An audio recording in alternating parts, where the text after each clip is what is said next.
ഇത് നമ്മൾ അനിത ഞായറാഴ്ചയിലേക്ക് എത്തിയിരിക്കുകയാണ്. പരിശുദ്ധ സഭ വാങ്ങിപ്പോയ വിശ്വാസികളെ അനുസ്മരിക്കുന്ന ദിവസമാണ്. വേർപാട് എന്നത് വളരെ ദുഃഖം നമുക്ക് ഉളവാക്കുന്ന ഒന്നാണ്. കഴിഞ്ഞ ദിവസം ഞങ്ങൾക്ക് ഇവിടെ ഹ്യൂസ്റ്റണിലെ ഞങ്ങളുടെ ഒരു കുടുംബ സുഹൃത്ത്, അദ്ദേഹത്തിൻ്റെ ഭാര്യ ആകസ്മികമായി നിര്യാതിയായി.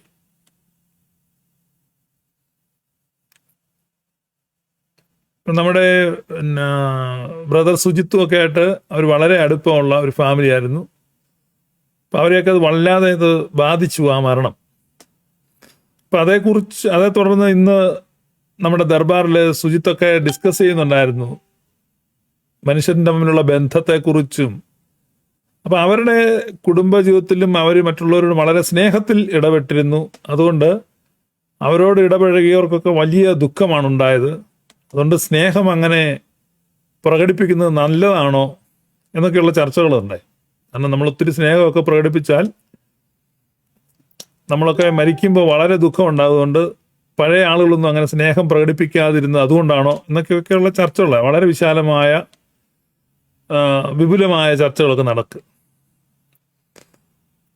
അപ്പോൾ ഈ മരണം എന്നുള്ളത്, വേർപാട് എന്നുള്ളത് വളരെ കാലം മുതൽ മനുഷ്യനെ അലട്ടുന്ന ഒരു വിഷയമാണ്. അവിടെയാണ് ഈ യുക്തിചിന്തയും നിരീശ്വര ചിന്തയും ഒക്കെ പരാജയപ്പെടുന്നത്. യുക്തിചിന്ത അല്ലെങ്കിൽ നിരീശ്വര ചിന്ത വിജയിക്കണമെങ്കിൽ നിരീശ്വരവാദിയുടെ അമ്മയോ ഭാര്യയോ മക്കളോ ഒന്നും മരിക്കുമ്പോൾ അവരാരും കരയാൻ പാടില്ല.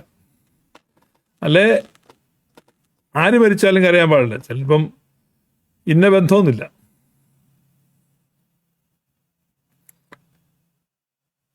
പൊതുവെ ഞാൻ പറഞ്ഞു, ചില ആളുകളുണ്ട് ആര് മരിച്ചാലും കരയാത്ത ചില ആൾ. എനിക്കിവിടെ ഹ്യൂസ്റ്റണിലൊരു പാസ്റ്റർ അറിയാം, ആര് മരിച്ചാലും കരയത്തില്ല. അപ്പം അദ്ദേഹം അതിങ്ങനെ ഒരു മേന്മയായിട്ട് കൊണ്ട് നടക്കുന്നു.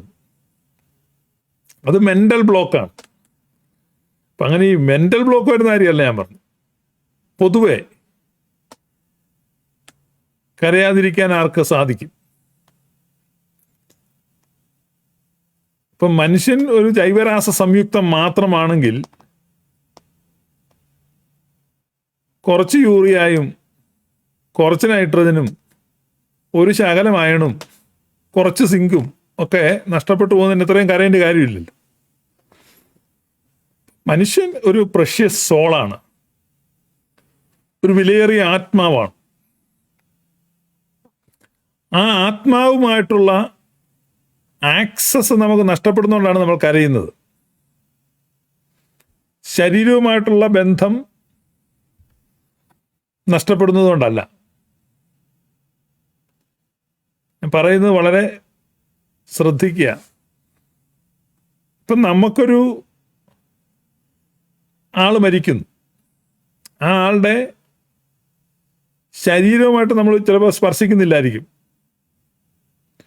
ഒരു ഷെയ്ക്ക് ഹാൻഡ് പോലും കൊടുക്കാത്ത ആളായിരിക്കും ഈ മരിക്കുന്നത്. അപ്പോൾ അവരുടെ ബോഡി, ഫിസിക്കൽ ബോഡി അല്ല നമുക്ക് പ്രധാനപ്പെട്ടത്. ആ ഫിസിക്കൽ ബോഡി പോകുന്നതിലല്ല നമ്മൾ ദുഃഖിക്കുന്നത്. ദുഃഖത്തിൻ്റെ കാരണമാണ് പറയുന്നത്. ഇപ്പം മക്കളെ സംബന്ധിച്ചോ അല്ലെ ഭർത്താവിനെ സംബന്ധിച്ചോ ഒക്കെ അവർക്ക് ആ ഫിസിക്കൽ ബോഡി ടച്ച് ചെയ്യുന്നൊക്കെ ഉണ്ട്. പക്ഷെ നമ്മളങ്ങനെ അവരെ ആരും പോയി തൊടാത്ത ആൾ. ഇപ്പം കാണാത്ത ആളുകളുണ്ട്, കാണാത്ത ആളുകൾ, ദൂരെ ഇരിക്കുന്ന ആളുകൾ. ഇപ്പം ഇന്നൊക്കെ ഈ ടി വിയും ഇൻ്റർനെറ്റും ഒക്കെ വന്നിരിക്കുന്നുണ്ട്, കാണുന്നു. പക്ഷേ കാണുന്നില്ലാത്ത ആളുകളും ദൂരെ ഇരിക്കുന്ന ആളുകൾ. അപ്പം അവരുടെ ആത്മാവുമായിട്ടുള്ള ബന്ധമാണ് സോള്. ആ സോള് ആയിട്ട് കണക്റ്റ് ചെയ്യപ്പെടുന്നില്ല എന്നുള്ളതിലാണ് ഈ ദുഃഖം വരുന്നത്. ദുഃഖത്തിൻ്റെ യഥാർത്ഥ കാരണമാണ് ഞാൻ പറയുന്നത്. അപ്പം ശരീരനഷ്ടമല്ല ദുഃഖഹേതുകമാകുന്നത്, മറിച്ച് ആ സോളുമായിട്ട് നമുക്ക് കണക്റ്റ് ആകാൻ പറ്റുന്നില്ല എന്നുള്ളതാണ്. ഇപ്പം നമ്മൾ ഈ കടയിലൊക്കെ പോകുമ്പോൾ ഡ്രസ്സിംഗ് റൂമിൽ കയറും തുണി മേടിച്ചിട്ട്. അപ്പം നമ്മുടെ കൂടെയുള്ള ആൾ ഡ്രസ്സിംഗ് റൂമിലോട്ട് കയറി. അവരിവിടെ വസ്ത്രം മാറുന്ന സമയത്ത് നമുക്ക് അവരെ കാണാൻ പറ്റുന്നില്ല, അവർ ഡ്രസ്സിംഗ് റൂമിലാണ്. പക്ഷെ നമുക്ക് അവരോട് കമ്മ്യൂണിക്കേറ്റ് ചെയ്യാൻ പറ്റുന്നുണ്ട്. എങ്ങനെയുണ്ടോ, ചേരുന്നുണ്ടോ, ഇട്ടിട്ട് ഫിറ്റാണോ എന്നൊക്കെ നമ്മൾ ഇവിടുന്ന് പുറത്തുനിന്ന് ചോദിക്കും. അവർ പറയാം ഫിറ്റാണ്, നല്ലതാണ്. അപ്പം ആ കമ്മ്യൂണിക്കേഷൻ അവിടെ നിൽക്കുന്നു, നമുക്ക് അവരെ കാണാൻ പറ്റുന്നില്ലെങ്കിലും. അപ്പം കമ്മ്യൂണിക്കേഷൻ അല്ലെങ്കിൽ ആ സോൾ പ്രസന്റ് ആണ്, എലൈവാണ് എന്നുള്ള കൺവിക്ഷൻ, അതുമാത്രമാണ് മരണത്തിൽ ഉള്ള ഒരാശ്വാസം. അപ്പോൾ ആ ആശ്വാസം, ആ അഷ്വറൻസ് നമുക്ക് നൽകുന്നത് പരിശുദ്ധ സുറിയാനി സഭയാണ്. ഞാൻ നിങ്ങളെ അനാഥരായി വിടുകയില്ല. യേശു കർത്താവ് തൻ്റെ മരണത്തിന് മുമ്പ് പറയുകയാണ്, ഞാൻ നിങ്ങളെ അനാഥരായി വിടുകയില്ല. ഫിയദോ എന്ന് പറഞ്ഞ് ഇത് നിങ്ങൾ വായിച്ചിട്ടുണ്ടായിരിക്കും. പ്ലേറ്റോ തൻ്റെ ഗുരുവായ സോക്രട്ടീസിൻ്റെ മരണത്തിൻ്റെ ആ നിമിഷങ്ങളെക്കുറിച്ച് എഴുതിയതാണ്. നിങ്ങൾ വായിച്ചിട്ടില്ലെങ്കിൽ അത് എടുത്ത് വായിക്കാം, നല്ലതാണ്. സോക്രട്ടീസ് മരിക്കുന്ന എങ്ങനെ? സോക്രട്ടീസിനെ കൊല്ലുകയായിരുന്നു. നിങ്ങൾക്കത് അറിയാം. വിഷം കൊടുത്ത് സോക്രട്ടീസിനെ കൊല്ലുകയാണ്. ഇപ്പൊ സോക്രട്ടീസിന്റെ ശിഷ്യന്മാർ കൂടെയുണ്ട്. കരഞ്ഞ് ബഹളം കൂട്ടാതിരിക്കാൻ സ്ത്രീകളെ എല്ലാം വീട്ടിലേക്ക് പറഞ്ഞു വിട്ടു.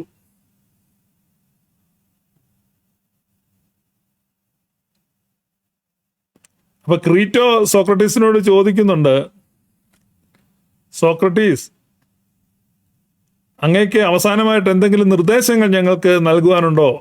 കുഞ്ഞുങ്ങളെക്കുറിച്ചോ മറ്റെന്തെങ്കിലും, അല്ലെങ്കിൽ ഞങ്ങൾ ചെയ്തു തീർക്കാനായിട്ട് എന്തെങ്കിലും? അപ്പോൾ സോക്രട്ടീസ് പറയുന്നുണ്ട്, പുതുതായിട്ടൊന്നും എനിക്ക് പറയാനില്ല.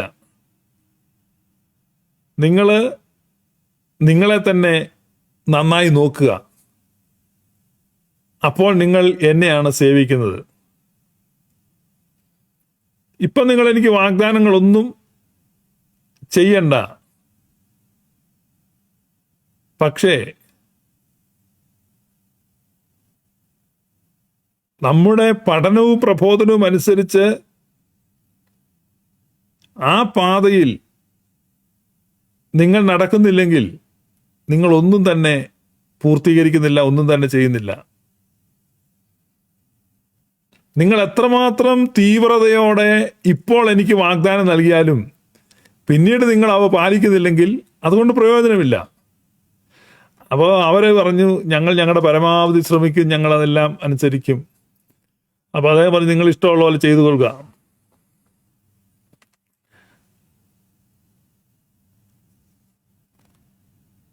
പിന്നെ സോക്രട്ടീസ് പറയാ, if you can catch me and I do not get away from U.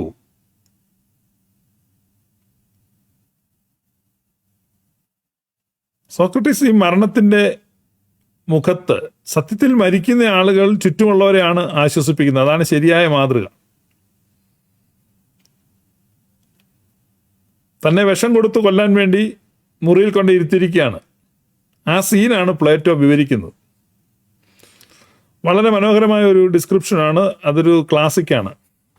നിങ്ങൾ സാധിക്കുന്ന ആളുകൾ വായിച്ചു നോക്കുക.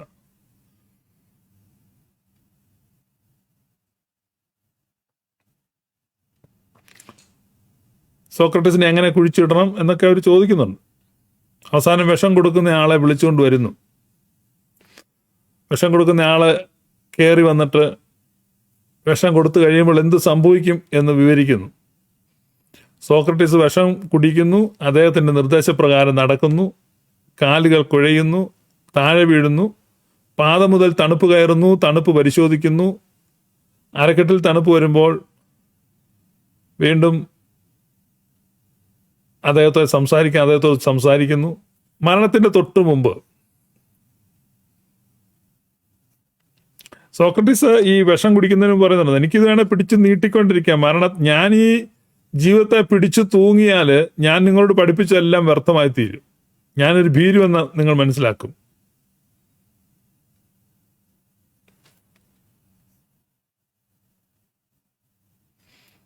അവസാനമായിട്ട് ഒരു നീണ്ട ഭാഗങ്ങളാണ്. ഏറ്റവും അവസാനം മരണത്തിൻ്റെ തൊട്ടു മുമ്പ് വിഷമെല്ലാം കഴിച്ച് ഏതാനും മിനിറ്റുകൾക്കകം മരിക്കും എന്ന് ഉറപ്പായപ്പോൾ ആ സമയത്താണ് പെട്ടെന്ന് സോക്രട്ടീസ് പറയുന്നത്, Crito we owe a cock to Asclepius, pay it and do not neglect it. അപ്പോൾ ഈ അസ്കലേയോപ്പോസിന് ഒരു പൂവൻകോഴിയെ കൊടുക്കാനുണ്ട്, അത് മറക്കരുത്, അത് കൊടുക്കണം. തൻ്റെ കടങ്ങളെയൊക്കെ തീർക്കുകയാണ്. അങ്ങനെ വളരെ മനോഹരമായ ഒരു ഡിസ്ക്രിപ്ഷൻ നിങ്ങൾക്ക് കാണാം. കാരണം ഞാൻ പറഞ്ഞു വന്നത്, ഈ പ്രിയപ്പെട്ടവരുടെ മരണത്തെ ഏതു വലിയ തത്വചിന്തകനായാലും എത്ര വലിയ രാജാവായാലും എത്ര ധനികനായാലും അവരെല്ലാം ബാധിക്കുന്നുണ്ട്. അങ്ങനെ തന്നെ ഓരോ മനുഷ്യരെയും ബാധിക്കുന്ന മരണമെന്ന ആ പ്രതിഭാസത്തെ കർത്താവ് ഈശോ മിശിഹായുടെ ഉപദേശത്തെ സ്വീകരിച്ച അപ്പോസ്തോലിക ഗണത്തിൽ നിന്ന് പൈതൃകം, പാരമ്പര്യം, പിന്തുടർച്ച, ഉപദേശം എല്ലാം സ്വീകരിച്ച സഭ വാങ്ങിപ്പോയവരെ അങ്ങനെയാണ് കാണുന്നത്. സഭയുടെ പിതാക്കന്മാരിൽ ഏറ്റവും ശ്രേഷ്ഠരായ പിതാക്കന്മാർ കപ്പദോക്യൻ പിതാക്കന്മാരാണ്. നമ്മൾ പാട്ട് ശ്രേഷ്ഠന്മാരായ മോർ ബെസേലിയോസ്, ഗ്രിഗോറിയോസ് പിതാക്കന്മാർ. മോർ ബെസേലിയോസും ഗ്രിഗോറിയോസും സഹോദരന്മാരായിരുന്നു. മൂന്നാമത്തെ ഗ്രിഗോറിയോസും, അങ്ങനെ 3 പേരാണ്. അതായത് 2 ഗ്രിഗോറിയോസും ഒരു ബെസേലിയസും ചേരുമ്പോൾ അങ്ങനെയാണ് സഭയുടെ ആ പിതാക്കന്മാര് 3 പേരാണുള്ളത്. അതിൽ ഈ ബെസേലിയോസ് പിതാവ് മരിച്ചു കഴിയുമ്പോൾ അതിദുഃഖത്തിലായിരിക്കുന്ന ഗ്രിഗോറിയോസ് പിതാവിനെ, അതായത് സഹോദരൻ ആയിരിക്കുന്ന ഗ്രിഗോറിയോസിനെ അവരുടെ സഹോദരി മക്രീനെ ആശ്വസിപ്പിക്കുന്നുണ്ട്. സെയിന്റ്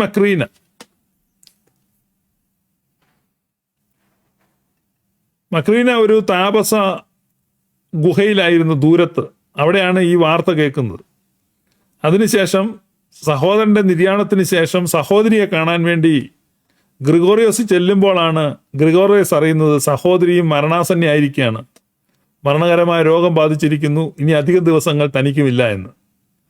അപ്പോൾ തന്നെ അതിദുഃഖത്തിലാഴ്ത്തിയിരിക്കുന്ന സഹോദരന്റെ മരണത്തിനും തൻ്റെ സ്വന്തം മരണത്തിനും ഇടയ്ക്ക് നിന്ന് മക്രീന തൻ്റെ സഹോദരനായ ഗ്രിഗോറിയോസിനെ ഓർമ്മപ്പെടുത്തുന്നുണ്ട്.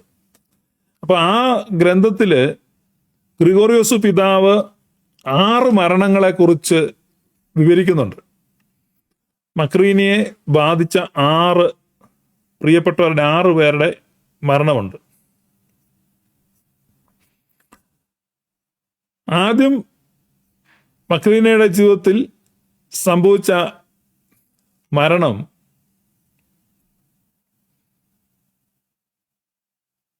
അവളുടെ വിവാഹ നിശ്ചയം ചെയ്യപ്പെട്ട മണവാളൻ മരിച്ചു എന്നുള്ളതാണ്. പക്ഷെ അത് അവളുടെ വളരെ ചെറിയ പ്രായത്തിലായിരുന്നു, 12 വയസ്സുള്ളപ്പോഴാണ് ആ വിവാഹ നിശ്ചയമൊക്കെ നടക്കുന്നത്. പക്ഷെ അവൾക്ക് അധികം പരിചയമില്ലാത്ത ഒരാളായി എന്ന നിലയ്ക്ക് ആ മരണം അത്ര അധികമായി ബാധിച്ചില്ല. രണ്ടാമത്തെ മരണം മക്രീനയുടെ സഹോദരൻ്റെ മരണമാണ്. രണ്ടാമത് അവളുടെ പിതാവ് മരിക്കുന്നുണ്ട്, ബെസേലിയോസ് മക്രീനയുടെ പിതാവ് മരിക്കുന്നുണ്ട്. മൂന്നാമതായിട്ട് മക്രീനയുടെ സഹോദരൻ മരിക്കുന്നുണ്ട്, നക്രേഷ്യസ് എന്ന് പറയുന്ന സഹോദരൻ മരിക്കുന്നുണ്ട്. അത് മീൻ പിടിച്ചുകൊണ്ടിരുന്ന സമയത്ത് ആകസ്മികമായി മരിക്കുന്നതാണ് അദ്ദേഹം. ആ മരണം അതേക്കുറിച്ചും അതേ തുടർന്നുള്ള റിഫ്ലക്ഷൻസും ഒക്കെ അവർ പറയുന്നുണ്ട്. പിന്നെ നാലാമത് മരിക്കുന്നത്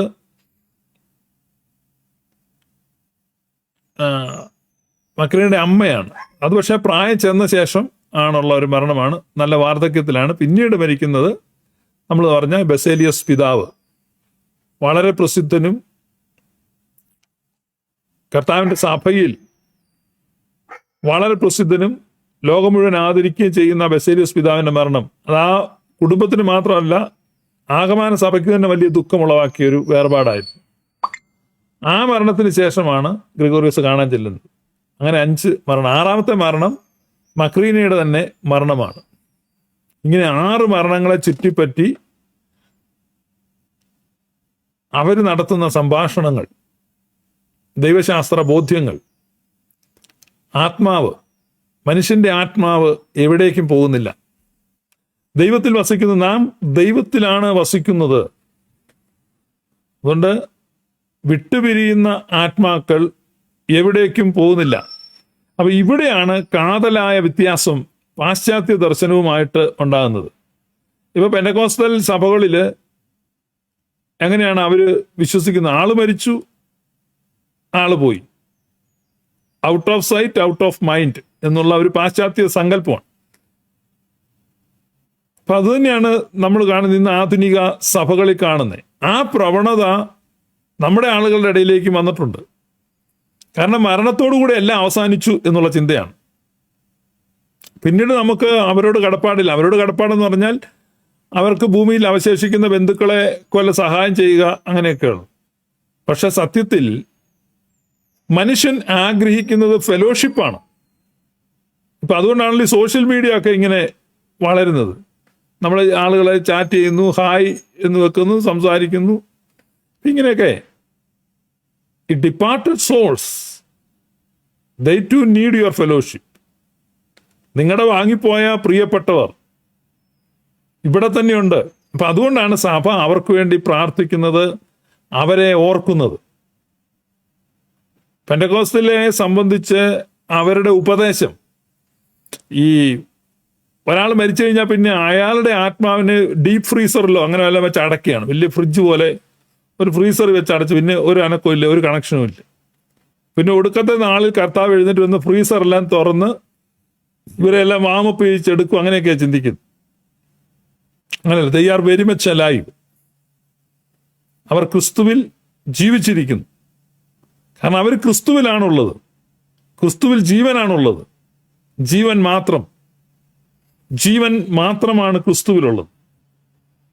ഇപ്പൊ റോമാലേഖനം എഴുതുമ്പോൾ പൗലുസ്ലീഹ പറയുന്നുണ്ട്, മരണം ആദം മുതൽ മോശ വരെ വാണിരുന്നു. അപ്പൊ മരണത്തിന്റെ വാഴ്ചയാണ്.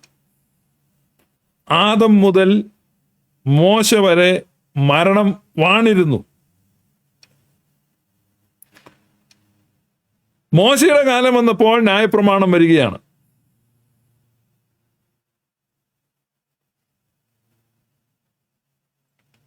മോശയുടെ കാലം വന്നപ്പോൾ ന്യായപ്രമാണം വരികയാണ്.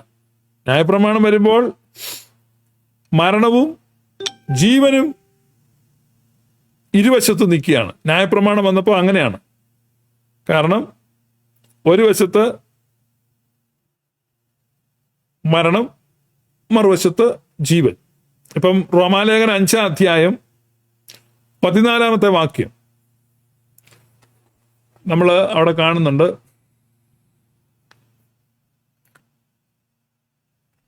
റോമാലേഖനം 5-ാമത്തെ അധ്യായം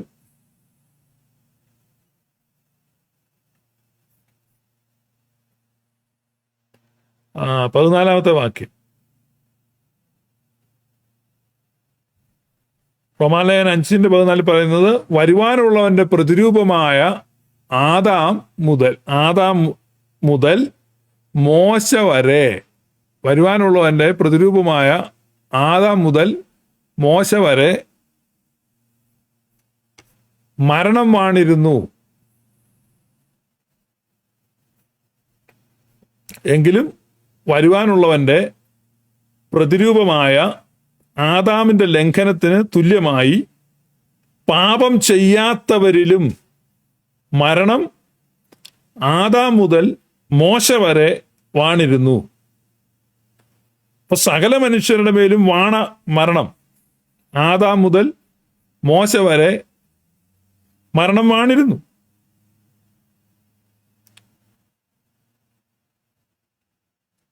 മോശ വന്നപ്പോൾ ന്യായപ്രമാണം വന്നു. അപ്പൊ നിങ്ങൾ ബൈബിളിൽ കാണും ജീവനും മരണവും നാവിൻ്റെ അധികാരത്തിലിരിക്കുന്നു. തുടർന്നുള്ള ചിന്തകൾ അങ്ങനെയാണ് വരുന്നത്. പറയാണ്, ഞാൻ ഇന്ന് നിന്റെ മുമ്പിൽ മരണവും ജീവനും വെക്കുന്നു. മോശയ്ക്ക് ശേഷം ക്രിസ്തു വന്നപ്പോ better covenant, last covenant, final covenant, new covenant എന്നൊക്കെ പല രീതിയിൽ വിശേഷിപ്പിക്കുന്നത്. ദ നോവം ടെസ്റ്റമെന്റോ. അവിടെ ക്രിസ്തു വരുമ്പോൾ, ഞാൻ വന്നിരിക്കുന്നത് നിങ്ങൾക്ക് ജീവനുണ്ടാകാനും സമൃദ്ധിയായ ജീവനുണ്ടാകാനും. അപ്പോൾ ഒരു കൈയിൽ മരണവും ഒരു കൈയിൽ ജീവനും പിടിച്ചു നിൽക്കുന്ന മോശയിക ന്യായപ്രമാണം.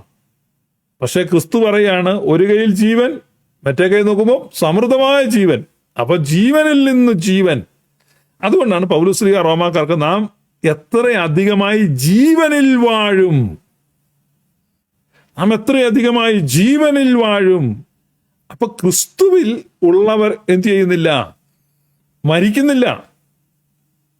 മരിക്കാൻ അവർക്ക് കഴിയുകയില്ല.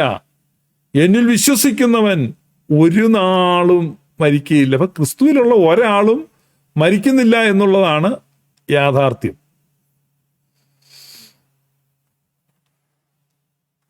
ഈ യാഥാർത്ഥ്യം, മരിക്കുന്നില്ല എന്നുള്ള യാഥാർത്ഥ്യം, ഇതാണ് നമ്മൾ മനസ്സിലാക്കേണ്ടത്. അതുകൊണ്ട് വാങ്ങിപ്പോകുന്ന ആളുകൾ, വാങ്ങിപ്പോയിട്ടുള്ള ആളുകൾ, അവർ സജീവരാണ്, ക്രിസ്തുവിൻ്റെ ജീവനിൽ വാഴുകയാണ്. ഇത് വ്യക്തമായ ബോധ്യമുള്ള സഭയാണ് വാങ്ങിപ്പോയവരെ അനുസ്മരിക്കുന്നത്.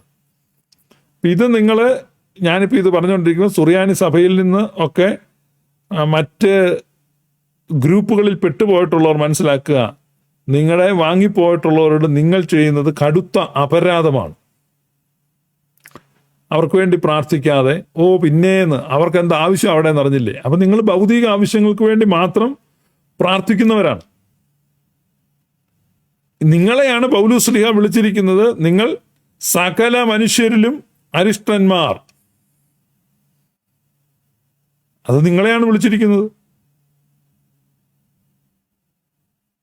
അതാണ് നിങ്ങൾ മനസ്സിലാക്കേണ്ടത്.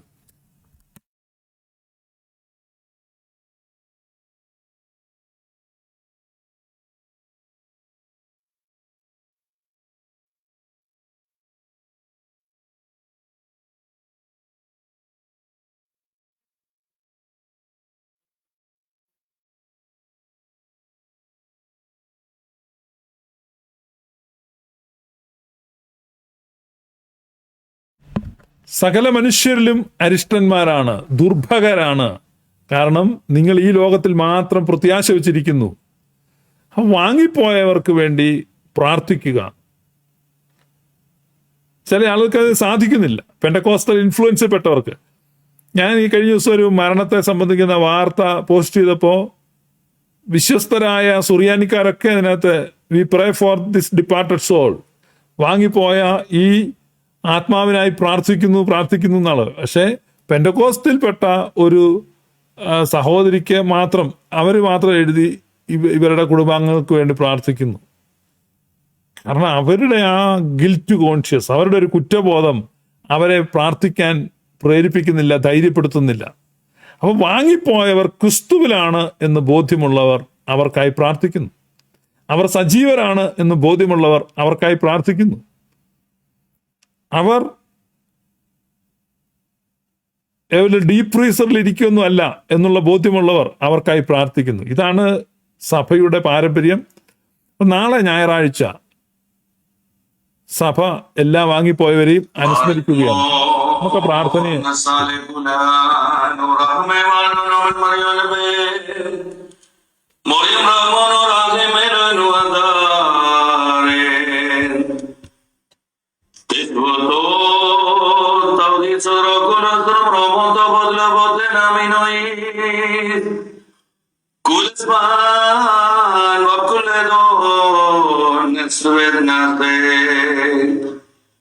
തന്റെ ശ്രേഷ്ഠമായ ഹൃദയത്തിൽ ലോകങ്ങളെ പരിഭ്രമിക്കുകയും തന്റെ മഹത്വ പ്രത്യക്ഷതയെങ്കിൽ മാലാഖമാരെ ചെയ്യിപ്പിക്കുകയും ചെയ്യുന്ന നീതിയുടെ സൂര്യനും തന്റെ ഇന്നലെ ശോഭയാൽ ശവകലകളുള്ളവരെ സന്ദർശിക്കുകയും തന്റെ യോഗ്യതയാൽ ഇരുന്നവരെ പ്രകാശിപ്പിക്കുകയും ചെയ്യുന്ന സാക്ഷാൽ പ്രകാശവും തന്റെ പ്രബലശബ്ദത്താൽ മരിച്ചുപോലെ ഉറപ്പിക്കുകയും തന്റെ തിരിക്കുന്ന നിയോഗത്താൽ ദുർവാപിച്ചവരെ ഉണർത്തുകയും ചെയ്യുന്ന ജീവനുള്ളവനും ജീവൻ നൽകുന്നവനുമായ കർത്താവിന് സ്തുതി. തനിക്ക് വിശ്വാസികളായ സകല വാങ്ങിപ്പോരുടെയും ഓർമ്മയുടെ സന്ധ്യാപ്രാർത്ഥനയുടെയും സമയത്തും സകല പെരുന്നാളുകളിലും നേരങ്ങളിലും കാലങ്ങളിലും സമയങ്ങളിലും അടിയങ്ങൾ ജീവനോടെ ഇരിക്കുന്ന ദിവസങ്ങളൊക്കെയും സ്തുതിയും ആരാധനയും യോഗ്യമാകുന്നു.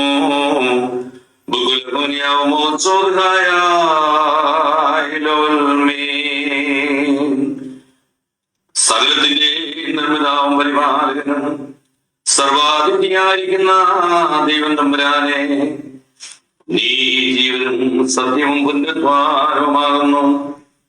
നിന്റെ ജ്ഞാനത്താലും നിയോഗത്താലും സർവസൃഷ്ടിയുടെ ഉത്ഭവവും നിലനിൽപ്പും സംരക്ഷണയും ഉണ്ടാകുന്നു. നിനക്ക് ഇഷ്ടമുള്ളതെല്ലാം അനന്തമായി സ്ഥിതി ചെയ്യുന്നു. നീ ആജ്ഞാപിക്കുമ്പോൾ സൃഷ്ടിയിൽ അഴിവും നാശവും ഉണ്ടാകുന്നു. വീണവർക്ക് സുഹൃത നിലയും നാശമില്ലാത്ത ജീവനും നല്ല വാഗ്ദത്തങ്ങളും നീ നൽകുന്നു. നീ പ്രധാന നന്മകളുടെ നിത്യ ഉറവയാകുന്നു. കരുണയുടെയും ദയയുടെയും സമുദ്രവുമേ, ഞങ്ങളുടെ മാതാപിതാക്കന്മാർക്കും സഹോദരി സഹോദരന്മാർക്കും ഗുരുക്കന്മാർക്കും വിശ്വാസികളായ എല്ലാ പലർക്കും വേണ്ടി ഈ സമയം നിന്നോട് മാത്രം ഞങ്ങൾ അപേക്ഷിക്കുന്നു. ആദ്യ മനുഷ്യന്റെ വീഴ്ച നിമിത്തം ഞങ്ങൾക്കെതിരായി നീതിയോടെ നീ നിശ്ചയിച്ച മരണത്തീർപ്പ് മൂലം സത്യവിശ്വാസത്തോടെ ഞങ്ങൾ നിന്ന് മുൻകൂട്ടി യാത്ര പുറപ്പെട്ട് പോകുന്നവരുടെ ആത്മാക്കളെ നിന്റെ ദയയും കരുണയും മൂലം സന്തോഷത്തോടെ കൈക്കൊള്ളണമേ. നിന്റെ സ്വർഗീയ മാലാഖമാരേൽപ്പാൽ ആത്മീയ ആനന്ദത്തിലും ദൈവീക ക്രമത്തിലും അവർക്ക് സന്തോഷമുണ്ടാകണമേ. മനുഷ്യകുലത്തിന്റെ നാശത്തിന് ആഗ്രഹിച്ചിരിക്കുന്ന പ്രതികൂലാത്മാക്കളിൽ നിന്ന് അവരെ രക്ഷിക്കണമേ. സ്വർഗീയ ഭവനങ്ങളിൽ അവരെ ചേർക്കണമേ. നിന്റെ തിരഞ്ഞെടുക്കപ്പെട്ടവരുടെ ഗണത്തിൽ അവരെ ആക്കണമേ. നിന്റെ വിശുദ്ധന്മാരുടെ കൂട്ടത്തിൽ അവരെ കൂട്ടണമേ. ഭക്തശ്രേഷ്ഠന്മാരൊന്നിച്ച് അവരെ ഗണിക്കണമേ. നിന്റെ സ്വർഗീയ മണവറയിലേക്ക് അവരെ പ്രവേശിപ്പിക്കണമേ. നിന്റെ ദിവ്യമുഖകാന്തിയുടെ നേരെ അവരെ നിർത്തണമേ. അബ്രഹാം ഇവിടെയും തിരുവിഷ്ടാനുവാർത്തികളായ നീതിമാന്മാരുടെ വിശുദ്ധ സ്ഥലത്തും അവരെ ഇരുത്തണമേ. സങ്കടകരവും ദുഃഖകരവുമായ കുഴിയിൽ നിന്ന് അവരെ കരയറ്റണമേ. സ്വർഗത്തിൽ പേരെഴുതപ്പെട്ട ആദിജാതന്മാരുടെ സഭയിൽ ജീവന്റെ പുസ്തകത്തിൽ അവരുടെ പേരുകൾ എഴുതണമേ. സ്വർഗത്തിൽ നിന്നും വീണ്ടും നീ എഴുന്നള്ളുന്ന വലിയ ദിവസം സകല ആധിപത്യങ്ങളും വാഴ്ചകളും അധികാരങ്ങളും ഭരണങ്ങളും പ്രഭുത്വങ്ങളും ഇല്ലാതാവും. ലോകത്തിന്റെ എല്ലാ ഭാഗങ്ങളിലും എത്തും. ഭൂതലത്തിന്റെ അടിസ്ഥാന വിളകും.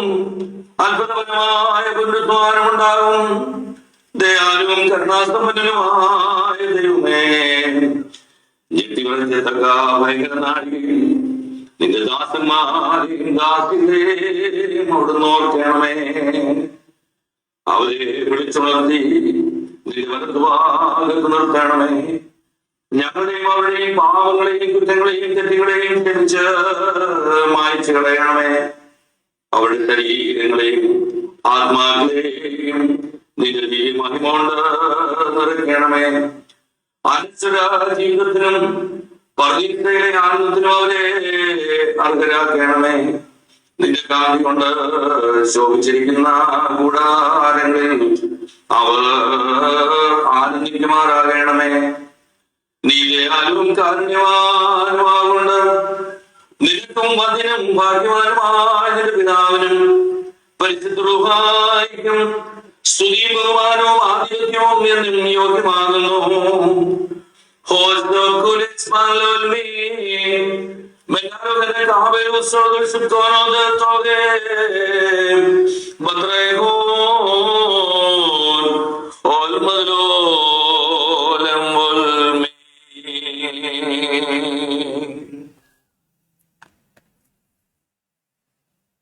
അപ്പൊ ഇത് നമ്മൾ പ്രാർത്ഥിക്കുന്നത് വാങ്ങിപ്പോയവർക്ക് വേണ്ടി. ഇപ്പോൾ ഒരു ട്രെയിൻ ഇങ്ങനെ പോകുന്ന കാഴ്ച നമ്മൾ കണ്ടുകൊണ്ടിരിക്കുക. അപ്പോൾ ആ ട്രെയിൻ അങ്ങ് ദൂരെ കൂടെ പോയിട്ട് ഒരു മലയുടെ ഒരു തുരങ്കത്തിലേക്ക് പ്രവേശിക്കുകയാണ്. അപ്പോൾ തുരങ്കത്തിലേക്ക് പ്രവേശിച്ച ഭാഗത്തെ നമ്മൾ കാണുന്നില്ല എന്നതുകൊണ്ട് ആ ട്രെയിനിന്റെ ഭാഗം അല്ലാതെ ആകുന്നില്ല, ആ ഭാഗം അവിടെ ഇല്ലാതാകുന്നില്ല. അതുപോലെയാണ് നമുക്ക് മുമ്പേ വാങ്ങിപ്പോയിട്ടുള്ളവർ. അവർ സഭയുടെ ഭാഗമാണ്. സഭയുടെ അങ്ങേ തലയ്ക്ക് നമ്മൾ അവരെയാണ് കാണുന്നത്. ഈ വാങ്ങിപ്പോയ തലമുറകളിലൂടെയാണ് നമ്മൾ ക്രിസ്തുവിലേക്ക് ചെല്ലുന്നത്. ഇവിടെയാണ് ഈ പെന്തക്കോസ്റ്റൽ ഐഡിയോളജിയിൽ അവർ പറയുന്നത് ഇപ്പൊ 2-3 പേര് എവിടെയെങ്കിലും കൂടി അവിടെ ഇങ്ങനെ കർത്താവ് വരുന്നുണ്ട്, ഇങ്ങനത്തെയുള്ള ആശയങ്ങളാണ്. പക്ഷെ നമ്മെ സംബന്ധിച്ച് നമ്മുടെ പൈതൃകം, നമ്മുടെ പാരമ്പര്യം ഒരു വലിയ ചങ്ങലയായിട്ട്, ആ ചങ്ങലയുടെ ഇങ്ങേ കണ്ണിയിലാണ് നമ്മൾ നിൽക്കുന്നത്.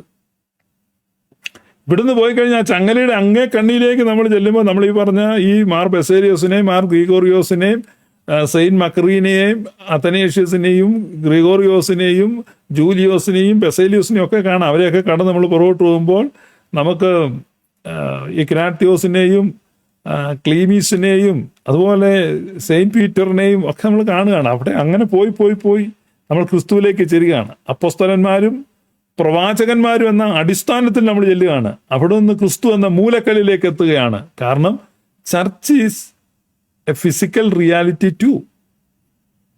സഭ എന്നത് ഒരു ഭൗതിക യാഥാർത്ഥ്യം കൂടിയാണ്. അപ്പൊ ഈ സഭ എന്നത് ഭൗതിക യാഥാർത്ഥ്യമല്ല. അപ്പൊ അതേക്കുറിച്ച് കഴിഞ്ഞ ദിവസം ഇവിടെ വന്ന ഒരാൾ സംസാരിക്കുന്നത്, പുള്ളി പറയുന്നത് സഭയിലുള്ളവർ. അപ്പൊ ഏത് സഭയിലുള്ളവർ? അതിനിപ്പോ ഭൂമിയിലെവിടെയാണ് സഭയിരിക്കുന്നത്? ഇപ്പൊ ഇത്തരത്തിലുള്ള വൈരുദ്ധ്യമാണ് ഇവർ ചിന്തിക്കുന്നത്. ഭൂമിയിൽ സഭയില്ല. പിന്നിപ്പോൾ ഉള്ള അതൊക്കെ സംഘടനയല്ല. ഇതൊക്കെ ആര് പറഞ്ഞു ഭൂമിയിൽ സഭയില്ലെന്ന്? ഭൂമിയിൽ കർത്താവ് ഈശോ മശിഹ സ്ഥാപിച്ച സഭയുണ്ട്. പാതാള ഗോപുരങ്ങൾക്ക് അതിനെ പരാജയപ്പെടുത്തുവാൻ കഴിയുകയില്ല. അപ്പൊ ഞങ്ങളുടേത് സഭയല്ലാത്തതുകൊണ്ട് നിങ്ങളുടേത് സഭയല്ല എന്ന് പറയാണ്. ഇപ്പൊ തങ്ങൾക്ക് സഭയില്ല, സംഘടന മാത്രമാണെന്ന് അവർക്കറിയാം. വെറും ഓർഗനൈസേഷനാണ്. പക്ഷെ ലിവിങ് ഓർഗാനിസമായ കർത്താവിന്റെ സഭ ഭൂമിയിലുണ്ട്. അതൊരു ഭൗതിക യാഥാർത്ഥ്യമാണ്. ആ ഭൗതിക യാഥാർത്ഥ്യമായിരിക്കുന്ന സഭയുടെ കണ്ണികളിൽ ഇങ്ങേ അറ്റത്താണ് നിങ്ങൾ നിൽക്കുന്നത്. അതിന്റെ അങ്ങേ അറ്റത്തേക്ക് നിങ്ങൾ പോകുമ്പോൾ നിങ്ങൾക്ക് ഈ ലക്ഷക്കണക്കിന് വാങ്ങിപ്പോയ വിശുദ്ധന്മാരെ കാണാം. അവർ നമ്മുടെ ആരാധനകളിൽ സജീവമാണ്. They are very much alive. അവർ കർത്താവിനോട് കൂടെയാണ്. They are very present in our worship. അവരെ ആണ് നമ്മൾ അനുസ്മരിക്കുന്നത്. അപ്പോൾ വാങ്ങിപ്പോയ നമ്മുടെ പിതാക്കന്മാരെയും വിശുദ്ധന്മാരെയും സഹദേന്മാരെയും ഒക്കെ കാലാകാലങ്ങളിൽ കൃത്യമായി അവരുടെ ഫീസ്റ്റ് ഡേകളിൽ നമ്മൾ അനുസ്മരിക്കാറുണ്ട്. നമ്മുടെ വാങ്ങിപ്പോയ പ്രിയപ്പെട്ടവർക്ക് വേണ്ടി അവരുടെ ഓർമ്മ ദിവസങ്ങളിൽ പ്രാർത്ഥിക്കാറുണ്ട്. അതിനെല്ലാം ഉപരിയായിട്ട് സകല പരേതരെയും നമ്മൾ നാളെ ഓർക്കുകയാണ്. ഇത്രയും ശ്രേഷ്ഠമായ, ഇത്രയും ധന്യമായ, ഇത്രയും ശുഭകരമായ ഒരു പാരമ്പര്യം, ഒരു പ്രാർത്ഥന സമ്പ്രദായം വേറെ ഇല്ല. അപ്പൊ നിങ്ങൾ ആ അതുല്യമായ, ആ അനുപമമായ, ആ അതിശ്രേഷ്ഠമായ പാരമ്പര്യത്തിന്റെ അവകാശികളാണ്. അത് ഞാൻ ഒരിക്കൽ കൂടി ഓർമ്മിപ്പിക്കുകയാണ്. നാളെ വാങ്ങിപ്പോയ വിശുദ്ധന്മാരെ ഓർക്കുകയാണ്. അടുത്ത ഞായറാഴ്ച ആകുമ്പോഴേക്കും നോയമ്പിന്റെ തലേ ദിവസമാണ്.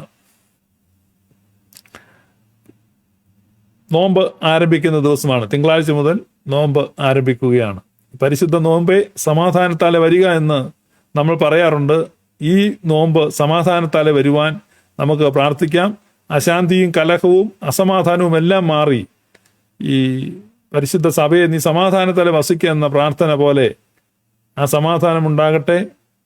നോമ്പിനെ നമുക്ക് സമാധാനത്തോടെ എതിരേൽക്കുവാൻ ഓരോരുത്തർക്കും വ്യക്തിപരമായി, കുടുംബമായി, ഇടവകകളായി ദൈവം തമ്പുരാൻ സഹായിക്കട്ടെ. ആയത് ദൈവമാതാവായ വിശുദ്ധ കന്യകാമറിയത്തിൻ്റെയും എല്ലാ ശുദ്ധിമാന്മാരുടെയും ശുദ്ധിമതികളുടെയും പ്രാർത്ഥനകളെ തന്നെ സംഭവിക്കട്ടെ. May God bless you. Thank you for watching me. Thank you.